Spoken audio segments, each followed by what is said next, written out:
Chapter 27. Deal with the Devil. As soon as Noah and Bleed got back to the warehouse property, he could see the guys were on high alert. But no one had gone out into the street, and he was thankful Tin had listened. He planned on making a beeline to his trailer, but his president stopped him. "So you're giving the orders now?" No one knew this conversation was coming, but he wasn't interested in it right then. "I made a call," he answered, glancing over at his trailer in the distance. "Yeah, they're in there," Tin snapped, guessing his line of thinking. "You went against my authority." Noah wound his jaw. "I did? I had a bad feeling leaving them here and went with my gut. I won't make excuses." Tin's teeth flashed. "There aren't any excuses to make. We stumbled on Los Bandidos making the buy with the cops on the way back. I think Duran might be trying to make a side deal, likely to use them to get rid of us. He needs more leverage since Langley's condition is up in the air." Tin listened.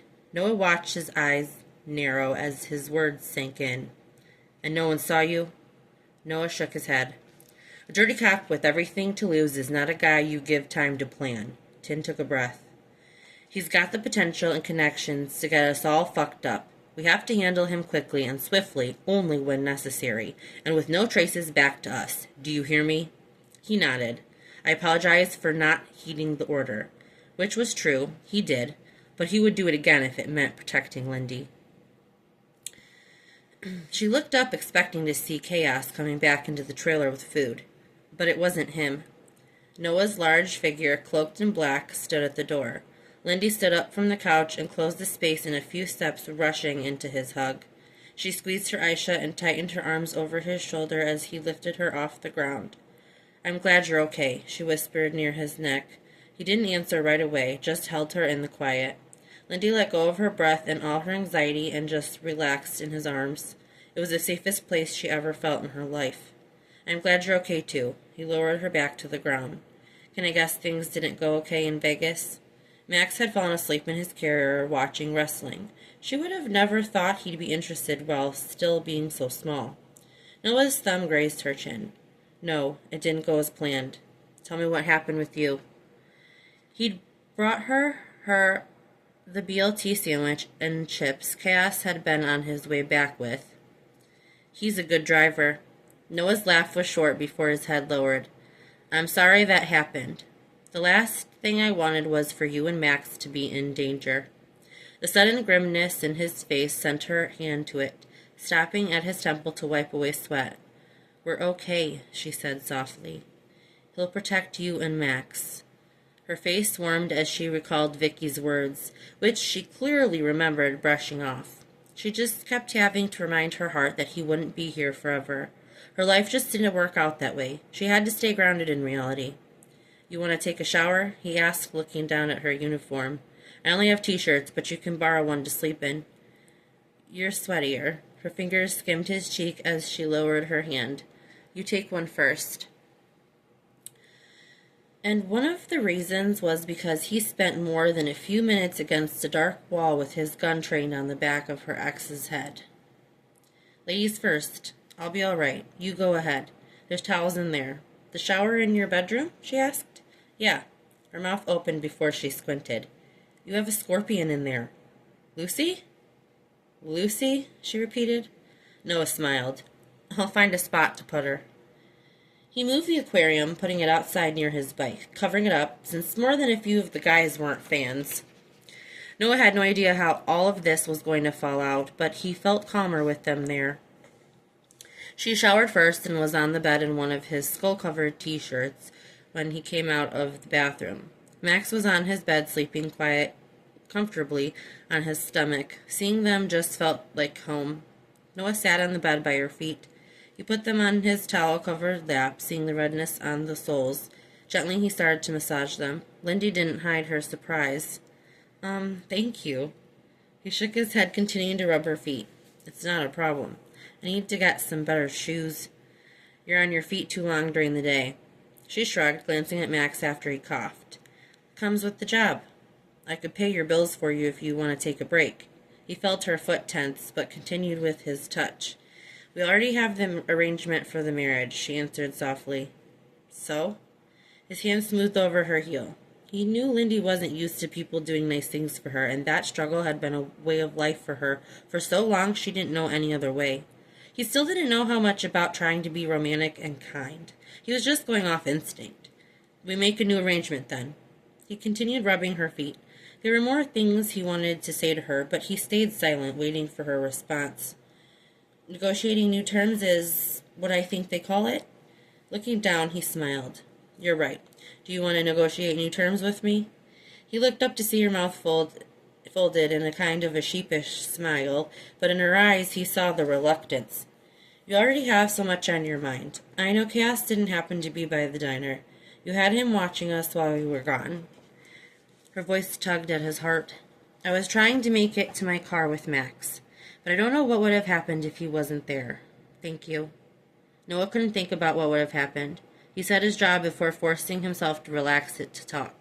Don't thank me for protecting you. That's what I'm supposed to do. He gently rubbed her ankles in an attempt to distract himself. Noah, she let out a heavy breath. I don't want you to feel like you're obligated to me and Max. Her voice was soft. I get you're a nomad. I don't want you to feel tied down to us. Her words weighed on him, causing him to lean forward. He shut his eyes. Lindy. She pulled her feet out of his lap. He felt the bed shift, and then her hands were on his shoulders, rubbing them. I needed to say that. He felt her exhale on the back of his neck since her hair hung over his shoulders. I just don't want to be unrealistic. I appreciate you and all of the time we've spent together. Everything. So she trusted him, but didn't believe they would have anything after this time, and she'd already made peace with it, or at least thought enough to not want him to feel guilty about it ending. I'm not going to leave you. He could have just said it. But would she have believed him, even if he held her hand and looked deep into her eyes? Durand had done a number on her, but Noah couldn't say who he was and how they'd come together weren't factors that made it easy for her to not believe in him. If he said what he wanted, they would probably just be empty words to her. Durand had probably said a lot of words to her, too, over the years, and still abandoned her and his son. Noah looked over at Max. His tiny foot moved slightly as he slept on top of his blanket. Her thumb rubbed near the back of his neck. She had strong hands, but they were gentle when they needed to be. Noah opened his mouth, not sure what was going to come out, and started talking. When a problem happens, I take care of it. I've always been like that. It keeps things simple. He stared hard at the wall across from him. In Vegas, I had a gun to a man's face. Her hands stopped moving. I had a gun on him and my finger on the trigger. I could have handled him for being a problem, but it would have made bigger problems. Why did you have a gun on him? There was some weariness in her voice, but it was still soft like it always was. He said something I didn't like. Her breathing had changed. It was slowed down and deeper. When I was in Florida, back when I ran a chapter, there was an accident. I lost all my people. Before he started speaking, he thought the best way to tell her would be to detach himself from the memory, but as he spoke, he still felt it. The pain, the guilt. I had chemicals stored in the basement, and something must have happened that triggered a blast. I was just coming back to the house when it happened. He could feel the heat on his face and the shock of the force pushing him back. He could always remember that, but it was better than seeing their faces. Silently, he cleared his throat. After that, I went nomad. It's not a secret, and when he mentioned it like it was a joke, I pulled out my gun. Lindy's hands held their place, and then I heard your voice in my head. The last thing you had said to me in the diner about staying out of trouble, and it stopped me. Then he let out a breath, not knowing if he'd made things worse. Noah. A moment later, her chin rested over his shoulder, then her arms wrapped around him. The tightness in his chest began to recede until it was almost gone in the next quiet moments. He reached up to the hands she clasped over his heart, holding both of them in his. She had the softest skin. It was so perfect. From the first time they shook hands, he committed how she felt to memory. He felt something wet in his shoulder and turned his head. Her eyes were glassy. I'm glad you didn't kill anybody. Her voice held a bit of rasp. Noah held her gaze. He hadn't expected to see her cry from hearing his story, and he wasn't prepared for the sight's effect on him. He sounds like an asshole, though. She tried to laugh a little bit. Noah brought a hand up to her face to wipe away the wetness on her cheek. I'm so sorry, Noah. I wish I could say something to make it better. There was so much going on in her brown eyes that he felt overwhelmed by it and gently pulled her face to his. Softly he kissed her, hoping the touch would put her at ease. Her lips pressed back into his, and he wished that he could drink her sadness away. Even if it was for him, he hated seeing her cry. He pulled back a bit to look in her eyes. You and Max being here makes it better. You followed them to city limits? Yep, boss. They're out of here. Good job, Dex. I'll see you in the morning. Will disconnected the call when he pulled into his driveway. He saw his living room lights were on. Ashley must have come home. He sat there for a moment. He thought about going by the hospital, but considered it would be best to give her some time to cool off. There were going to have to be some changes in their relationship if it was going to move forward. He'd be damned if he was one of those guys that came home to a bunch of nagging and bullshit. Will wanted to chalk her behavior up to just being stressed about her father, but he also understood she was bred to be a princess. Her mother had died in childbirth with Scott, so she was given whatever she wanted by Langley growing up. Everyone in town gushed over her as a kid and teenager. She was perfect. And that's all that he needed her to be, perfect and connected. He wanted to get inside and have a shower and a beer and just relax for a little bit and be thankful that the deal went fairly smoothly. Also, Mitch got put in his place, and he was feeling good about that. It seemed like people were forgetting who he was, and he hadn't worked this hard to make it just to let that happen. The first thing he saw when he entered the house was a pair of shoes on the floor. He hoped she was somewhere showering. I was wondering when you would get back. She came out of the kitchen in pajamas, holding a drink in her hand. Late shift? You never come back to the hospital. How's your dad? He ignored most of her words. They took him into surgery. It's going to be a while. I figured I would take your advice and try to come home and put myself together. I'm glad you did. Craig's upstairs. Craig? Yeah, he brought me back here and we had a lot to drink. He's sleeping it off in the guest bedroom. Will almost grimaced at that fat fuck sprawled out in his furniture. How long is he going to be here? Ashley blinked. We're going back to the hospital early in the morning, so not long. I didn't mean to sound so rude. He put a hand on the back of his neck. I've had a long day. Any news about how the fire got started? It takes time for forensics to look into things like that. They're still surveying the property. The important part is him and Scott were able to make it out. Yeah, I'm glad the bikers were there to help. Will's left eye wanted to tick, but he wouldn't let it. Quick thinking is what saved him from dying in the house. I'm grateful to them. One good deed doesn't mean that they aren't dangerous, Ashley. One good deed? Her brows rose. My dad could be dead right now. All I'm saying is that I appreciate them for helping. Okay, he answered softly. She couldn't see it. She was just like her father, only concerned about what someone could do for her, not considering other factors. You're right, baby. It was a good thing they were there. He turned around and went toward the porch. Where are you going? You just got here. I left something at the office. I'll be back in a few. For some reason, when he went out to the porch, he remembered that night Lindy had caught them together. And for the first time, he thought he might have made a mistake. She was a good woman. And the kid? His son wasn't that bad. He imagined them outside, Lindy sitting on the steps while he showed him how to ride a bike. The image was so clear it jarred him, like he was actually seeing into reality. He had her, a good woman that was encouraging and saw the world like he saw it. The silver pen she'd given him was in his pocket, despite being out of uniform. Fucking goddamn. He looked from side to side, taking in a heap of the night air. He got in his car, knowing he needed some time to clear his head. On his way through town, he thought about the fire, Mitch's deal, everything. He knew he was going to keep it all together. Nothing was out of his control. His father had taught him that. When he drove by the diner, he noticed Lindy's car was still there, which was strange given the time.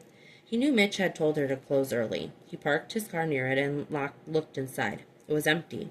The diner was dark, but he went to the door anyway. He didn't like the feeling he got and decided to call her, something he hadn't done in a long time. Her phone rang a few times and went to voicemail. Will appeared inside with his mini flashlight on, and the place looked deserted. Lindy had Max with her. It didn't add up that she would leave the diner and not take her car. He tried to call again and got no answer, so he decided to go to her house.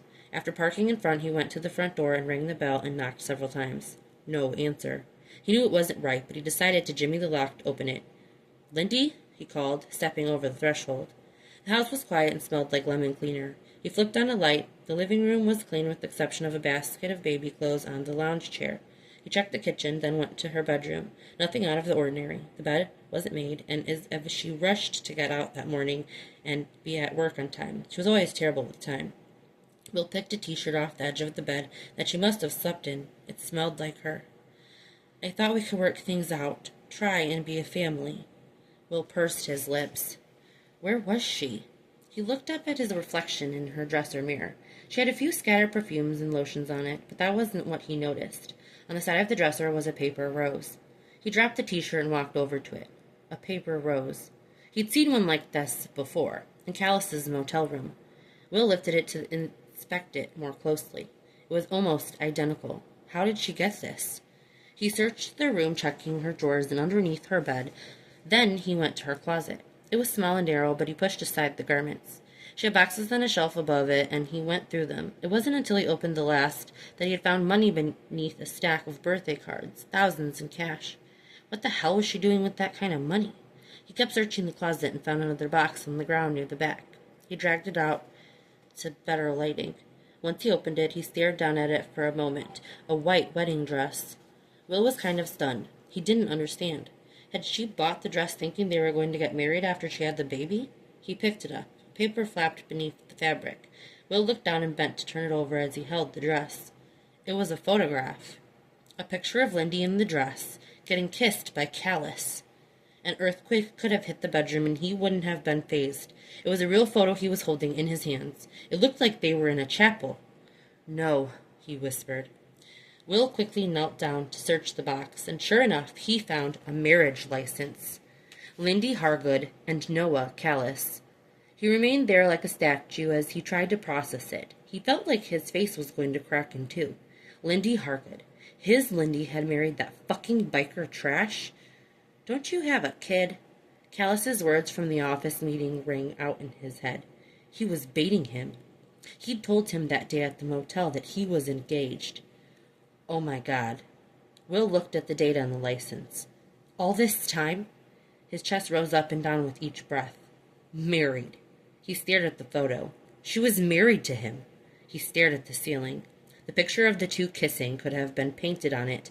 It was all he could see.